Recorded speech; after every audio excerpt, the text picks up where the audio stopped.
Hi everyone, welcome back to DM fitness.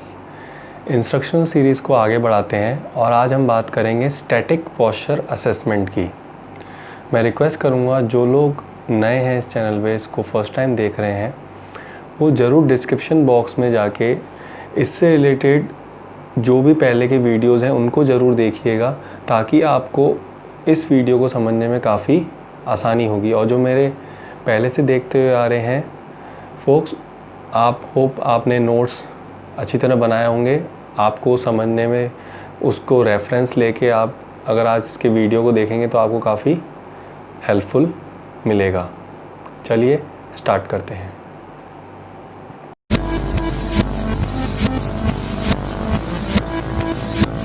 Static posture assessment इसलिए ज़रूरी होता है गाइस कि कोई भी मसल इम्बैलेंस हो या आपकी कोई मसल वीक हो, कौन सी मसल टाइट है, आपको उसके बारे में पता लग पाएगा तो आप उसको रेक्टिफाई कर पाएंगे और आपके इंजरी के चांसेस आप कम कर पाएंगे। अगर आप कोई एक्सरसाइज रूटीन में इन्वॉल्व होते हैं और आपके कोई पोस्चर में कोई कमी है तो वो भी आप पहले उसको दूर करें, उसके बाद आप किसी एक्सरसाइज रूटीन में इन्वॉल्व होएं, तब आप उसका बेनिफिट भी ज़्यादा पा पाएंगे, आप प्रोग्रेस भी अच्छे लेवल पे देख पाएंगे, प्लस आपकी इंजरी भी काफ़ी रेट कम हो जाएगी। तो जैसा कि अब आप स्क्रीन पे देख सकते हैं, सबसे पहले आप एनाटॉमिकल पोजीशन में खड़े हो जाए। एनाटॉमिकल पोजीशन वो होती है जिसमें आप हैंड स्ट्रेट करके बिल्कुल सीधे खड़े होते हैं, आपके फीट दोनों शोल्डर पे अपार्ट होते हैं, दोनों टोज सामने की तरफ फेसिंग होते हैं। आप नॉर्मल सांस ब्रीदिंग करते हुए नॉर्मल खड़े रहेंगे, आप ज़बरदस्ती पेट को अंदर भी नहीं खींचेंगे, सांस को नॉर्मल खड़े होना है, बिल्कुल जैसे भी आप नॉर्मल खड़े होते हैं। उसके बाद आप चाहें तो किसी अपने रिलेटिव या अपने घर के किसी मेंबर की हेल्प ले सकते हैं।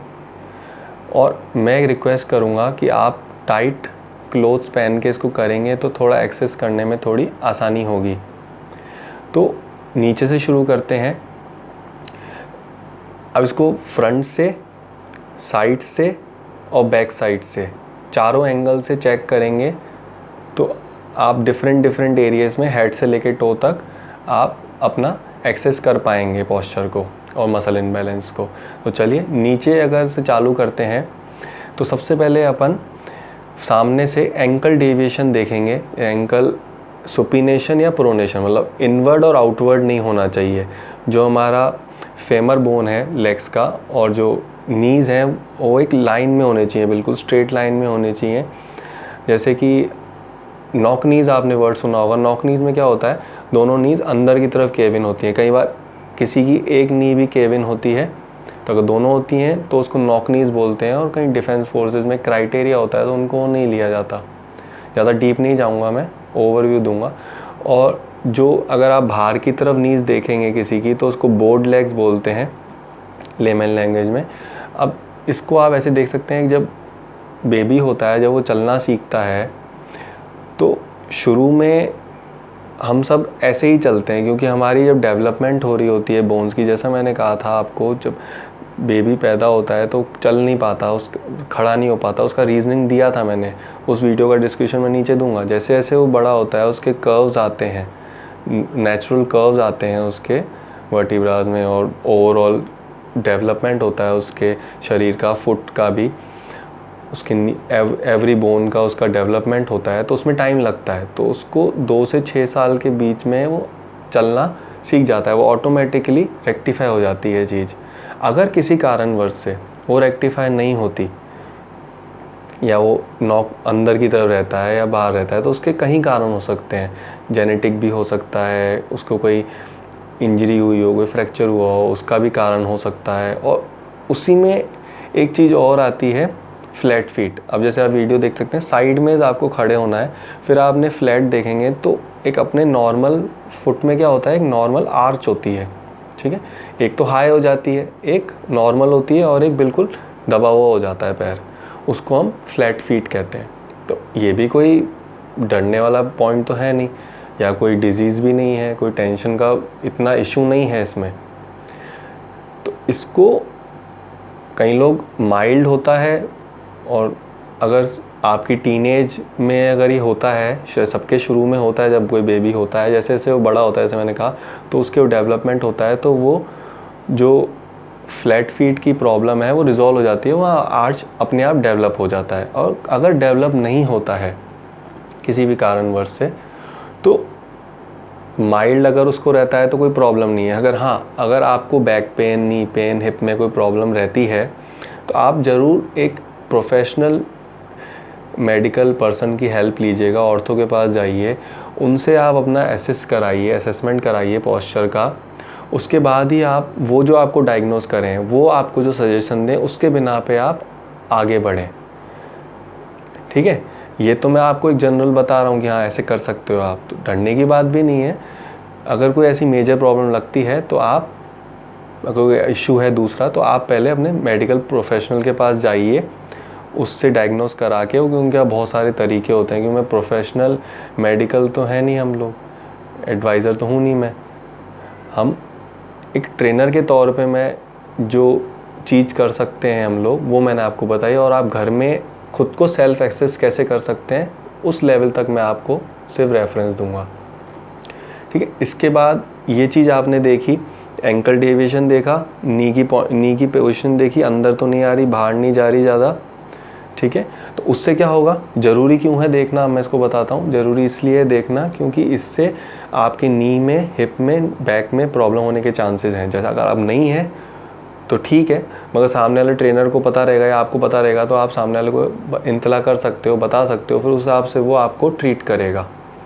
अगर कोई दिक्कत है तो आप कंसल्ट करें। फिर आप बात करते हैं हिप एबडक्शन की। हिप एबडक्शन में क्या होता है, आप बैकवर्ड घूम जाइए, पीछे घूम के आप देखिए, आपके सामने वाले को बोलिए कि आप देखें हिप्स ऊपर नीचे थोड़ी हैं। अगर वो ऊपर नीचे हैं, एबडक्शन मतलब ये होता है अवे फ्रॉम द बॉडी, तो उस पर वर्क करने की ज़रूरत आएगी। फिर आता है पेल्विक टिल्ट। पेल्विक टिल्ट में पूरा वीडियो बना चुका हूँ पहले, तो anterior posterior lateral pelvic tilt होता है, उसके मैं एक्सरसाइजेस भी बता चुका हूँ, उसका मैं डिस्क्रिप्शन बॉक्स में वीडियो का लिंक दे दूँगा। तो उसको चेक करना पड़ता है कि अगर एंटीरियर तो नहीं है ज़्यादा, अगर साइडवेज व्यू से देखेंगे जैसे आप वीडियो में देख रहे हैं, तो उसका अगर हिप्स ज़्यादा बाहर की तरफ निकला है और अंदर की तरफ उसका लोअर बैक है, तो आप देख सकते हैं उसकी टाइट हिप फ्लेक्सर्स हैं, उसकी वजह से वो प्रॉब्लम है उसको। और अगर हिप्स अंदर की तरफ हैं तो उसके टाइट हैमस्ट्रिंग्स हैं, उसकी वजह से, मेजरली टाइट हैमस्ट्रिंग्स हैं, उसकी वजह से उसका पोस्टीरियर पेल्विक टिल्ट है। तो हमारे को उसको भी सॉल्व करना है। अब इसकी ज़रूरत क्यों आएगी, इसकी ज़रूरत मैं आगे बताऊंगा जब हम शोल्डर्स पे जाएंगे। अब अपन ऊपर चलते हैं थोड़ा शोल्डर्स पे। अगर आप बैक व्यू से देखें, फ्रंट व्यू से भी देखेंगे, तो आपको शोल्डर अप एंड डाउन नहीं दिखने चाहिए, उनको एक स्ट्रेट लाइन में दिखने चाहिए दोनों। तो इसलिए मैं आपको टाइट क्लोथ्स पहनने को कह रहा हूँ। अगर आप थोड़े लूज़ क्लोथ्स पहनेंगे तो आप एक्सेस नहीं कर पाएंगे, पता नहीं कर पाएंगे।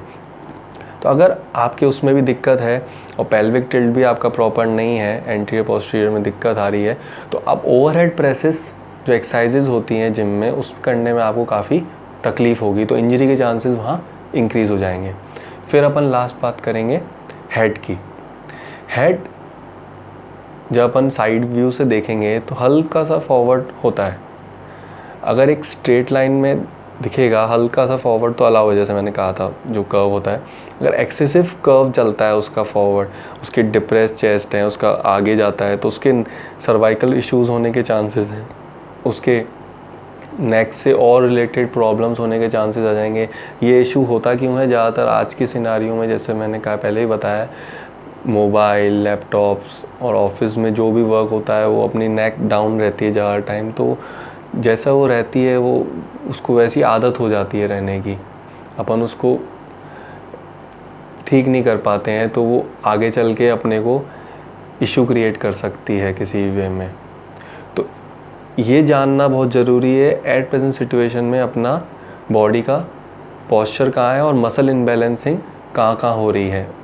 उसके बाद इनको चेक करने के बाद आप किसी फिर प्रोफेशनल ट्रेनर के अंडर में जाएं, प्लस प्रोफेशनल मेडिकल एडवाइस को साथ में लेते हुए किसी एक्सरसाइज रूटीन में इन्वॉल्व हुए। मेरा आपको यही राय रहेगी पर्सनल, उससे आपके इंजरी के चांसेस भी कम होंगे, आपका परफॉर्मेंस भी इंक्रीज़ होगा, आपके प्रोग्रेस रेट भी काफ़ी अच्छी रहेगी।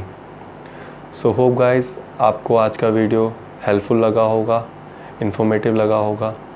Till then guys, stay strong and keep watching DM Fitness.